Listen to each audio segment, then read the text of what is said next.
Hey awesome people, this is Sherwin. Welcome back to my channel. Our guest for tonight is a professional in the energy sector. She is a Toastmaster. In fact, she is the president of NTIK Toastmasters Club. She is also the Chief Marketing Officer of ISO, which is International Strategic Accelerator for Women that aims to reduce the growth gap for women in the corporate world.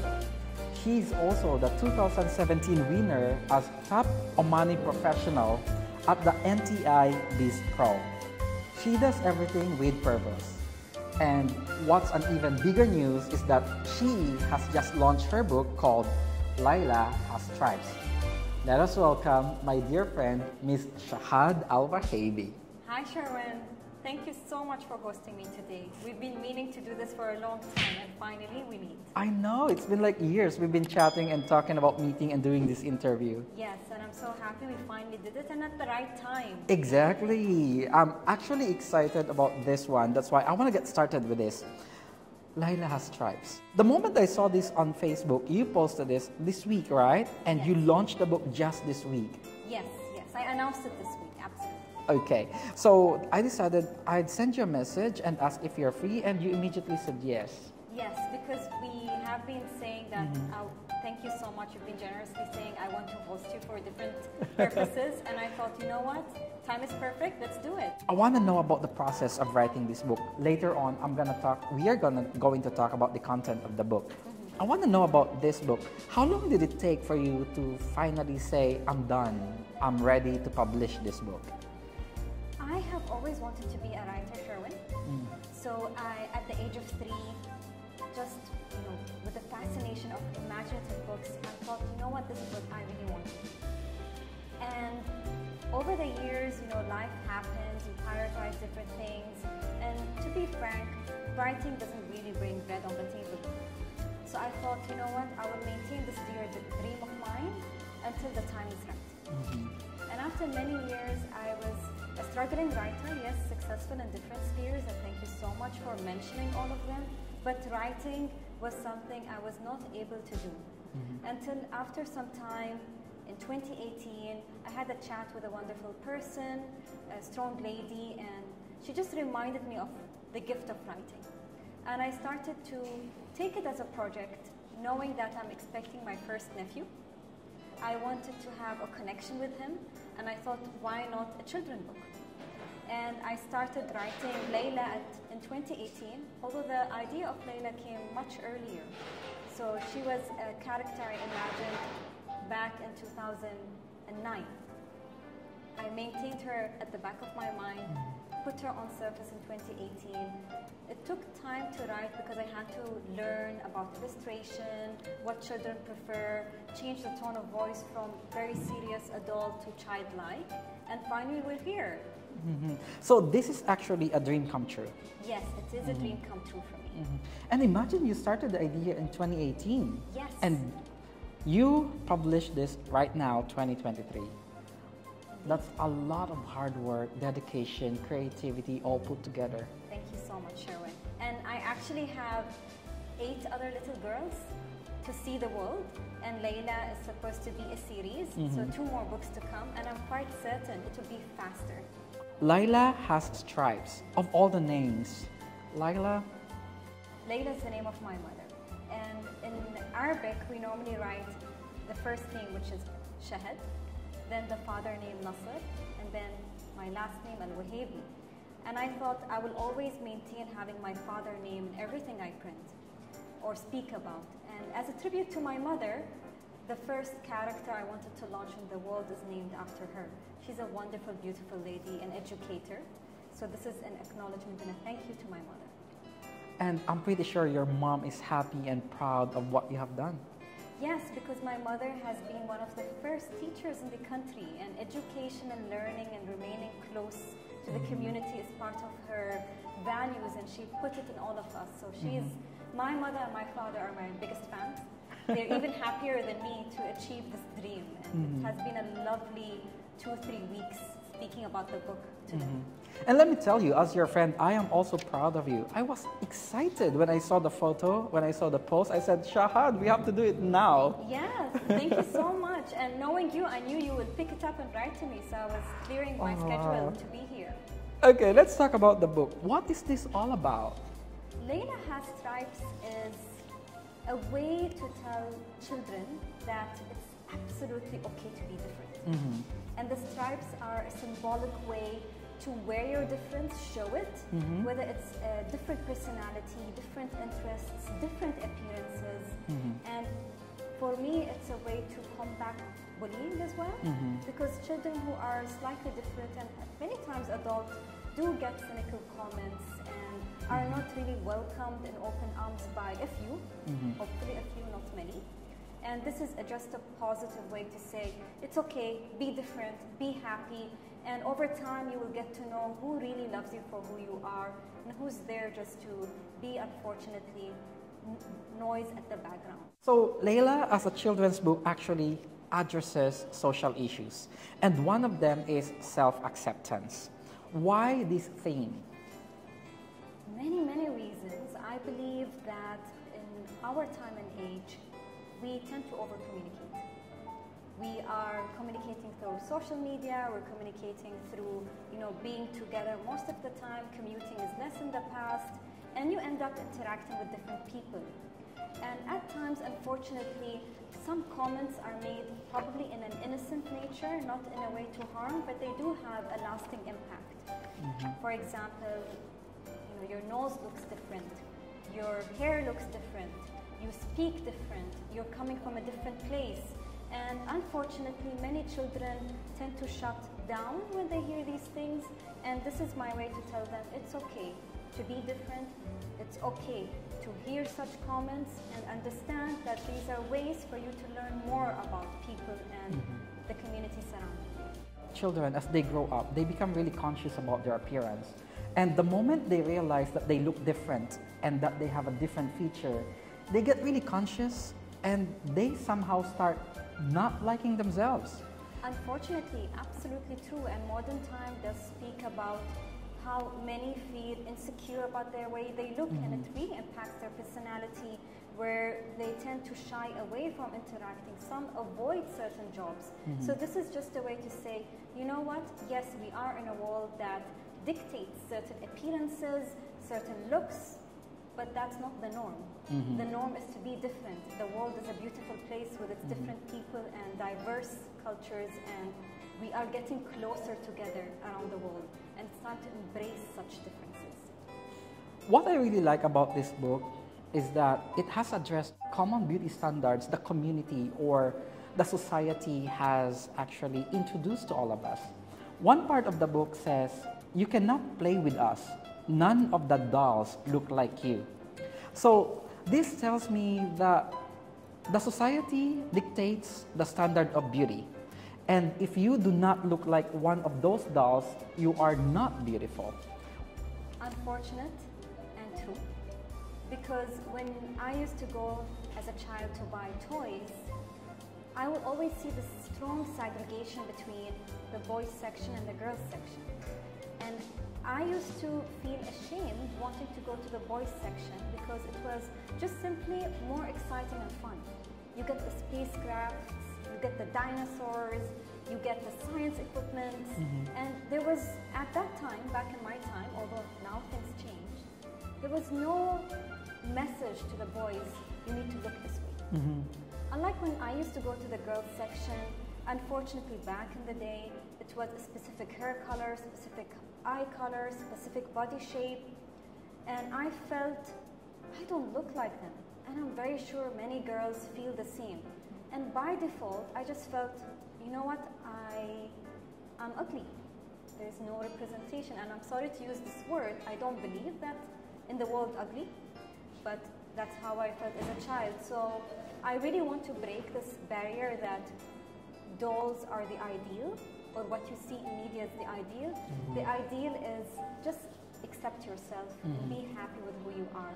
At the end of the day, impressions are not built over the first few seconds. Impression is the personality and energy you bring into the room, you bring into the conversation, you bring out to people, and that is what is beautiful.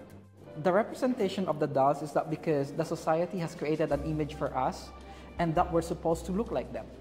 However, I think that when we learn self-acceptance, that's when we truly appreciate our own beauty, that every skin color, every appearance is actually beautiful.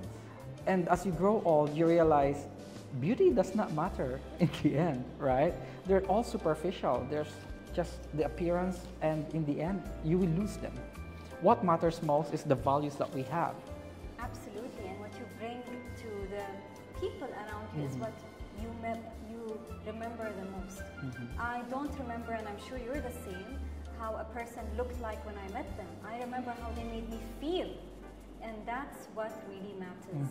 And to your point, yes, many adults overcome the issues they faced as children, especially with appearance, but unfortunately some remain suffering from them. It takes time to exit that mental mode because people are different. We have different journeys. That's why even my dedication, I say, this book is for both children and adults. I actually love the book. I mean, I was touched when I read the book because I went through the same.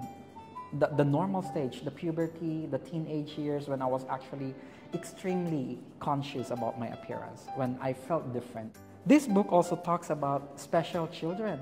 Children who feel different and children who look different. Laila Has Stripes. Yes, because many are born in a certain way, looking different, feeling different, and unfortunately at many times when they first interact with people, that is what is pointed at them rather than listening to them and understanding them as people. And the scenes in the book are done in this way, where she meets people for the first time. Some react because she doesn't look like a doll, some react because they feel they don't want to touch her, which is unfortunate. And she goes through these stages trying to maintain a smile. And at the end, she goes to her mother to get the energy and support to overcome these barriers and learns to accept and love herself. There's this part in the book that says she is scared. Her smile is broken as it has turned upside down. This is the effect of the discrimination that Laila has received from the people around her. It's because she looked different. I think this is real in the sense that people tend to judge us and dislike us for our weight, for our skin color, for our crooked nose. It is somewhat related to bullying. It is in fact bullying. And being here in Oman for like 6 years now, I never thought that bullying actually exists. But now you get to address this in the book. What are the forms of bullying that Omanis experience? To your point, Sherwin, indeed Oman is a beautiful country with beautiful people, and it's quite a diverse community. And we live in harmony and peace, which we all celebrate. The issue of bullying is an emerging one. It's coming in more and more. And for example, there are cases I heard of, and there are cases that I went through. I remember, for example, people commenting on my nose, people commenting on my weight, people commenting on certain features or marks on my face. You know, we all go through growth experiences, even the shape of my hair at the past. That's why I even did the hair curly for Laila, because we need more representation that shows curly, wavy hair, since there is limitation in that area. And as I grew up, I knew that these comments were not made with malicious intentions. It's just, you know, people seeing something different and saying it casually, but it did make an impact. And as I told you, for a long time, I thought, I'm not beautiful. And over the years, I also noticed that when you read comments on social media, unfortunately, some are hurtful. Because it's very easy to hide behind a keyboard. It's very easy not to face people. And more cyberbullying is coming up. What amazed me, Sherwin, is when I put the news out there that this book is there, I got overwhelming response from media, from schools, from hospitals as well, saying, we're so happy someone is speaking about this, and we want you to come do a children reading, we want to have the book available, and so and so. So it also showed me the reaction from public that there is a problem and it needs to be addressed, definitely. I think your book is a good way to address this, that we need awareness, because words have power. They affect us, and you just do not know how much you can build a person up, or you can put a person down just because of your simple remarks about the weight, the skin color, and the appearance of a person, especially to children growing up. Very, very well said, Sherwin. And actually, when you read the book, you understand that the characters that are reacting a certain way, they're not waking up and saying, hey, let's bully Laila. It's just them saying things and not understanding that it has an impact. And I wrote the book in a way where children can conclude. Because children are very smart, they're imaginative, they understand. So while they read, they might reflect, oh, I'm different, but I'm also beautiful. Or they can reflect, oh, that is not a very nice thing to say. I will be more careful and compassionate. And to your point, words is a power. The way we speak, the way we address people can bring them up and unfortunately sometimes bring them down. So overall, this book is actually a call for all of us to be tactful. Yes, absolutely. And I am in a mission now to bring in other emotional aspects that relate to children and especially girls. Because I know for a fact that girls need more representation, more characters they feel connected with, more characters they feel are cool. And my mission now is to bring in things like forgiveness, compassion, self-power, self-acceptance, and curiosity as well. So I have 8 more characters to go. I'll be quite busy, Sherwin. Excited for all those characters. And maybe I'll be disturbing you more and showing up more and more in your shore. Why not? Is this something that you guys talked about in school, or something that the teachers teach the children in school, to be tactful, not to bully people? Interesting question, very interesting question. In my years, bullying was not spoken about, the aspect of bullying. It actually came more and more in recent times. Speaking tactfully in a great manner has always been linked to our religion and culture, because the way we practice religion is how we treat each other and people. So from that lens, indeed, it came up, but the term bullying is quite new. Before we conclude, I would like to go back to the part when you said that this book is a tribute to your mom, Laila. However, the last part reads, as Laila and her mother fall asleep next to each other, Laila's father leaves home to look for the mother's book and bring Laila an ice cream. This is the first time the character of Laila's father come in the story. Laila's father was not in the beginning. However, he suddenly appears in the end. What do you mean to say to our readers? I really appreciate you catching this and noticing that.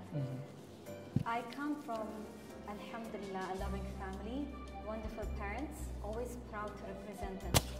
And the way I experienced love from my parents was very different. And I wanted just to showcase that love can be shown in different ways. My mother has always been the person who tells me beautiful stories before bed, making me think beautiful thoughts every night. And my father, love, is very action-oriented, very protective. He is a man of few words, but he will always be there out for us, out in the world, defending his girls, bringing the best to his girls, and making sure that we are equipped to face society. My father is a father of 4 girls, 4 women. And he made sure he raises his girls to be strong, independent, and they can count on themselves. And I believe that's a courageous decision, because he had to put us through circumstances that are tough, difficult, and he was okay with the fact of making his children go through challenges, face them immediately to make them stronger women in the future.